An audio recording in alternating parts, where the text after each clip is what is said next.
En ces journées de Ramadan et sous une chaleur écrasante, des milliers de Soudanais ont manifesté ces derniers jours dans plusieurs régions du pays contre le pouvoir militaire.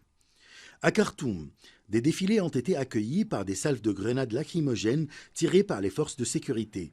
Selon une source médicale, un jeune manifestant a été tué dans la capitale.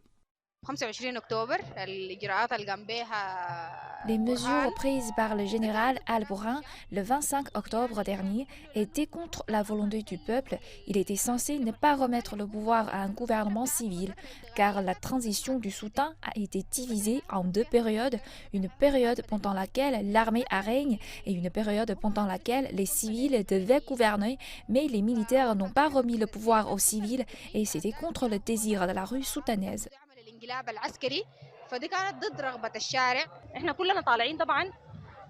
Tous les jeunes manifestent sous le slogan « Pas de négociation, pas de dialogue, pas de légitimité pour un régime militaire ». Nous ne voulons pas qu'un militaire nous gouverne, ni pendant la période de transition, ni après.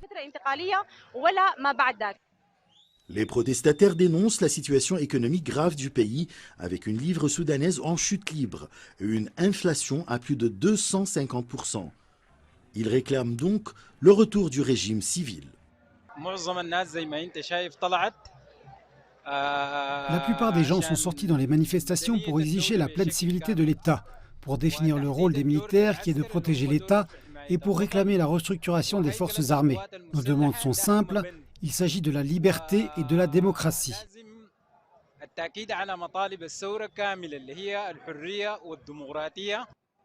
Pour d'autres Soudanais, ce sont les manifestations dont témoigne le pays depuis le 25 octobre dernier qui ont mené à la dégradation de la situation économique du pays. Le prix du pain a flambé, celui de l'électricité a été multiplié par 6 et celui de l'essence varie d'une heure à l'autre.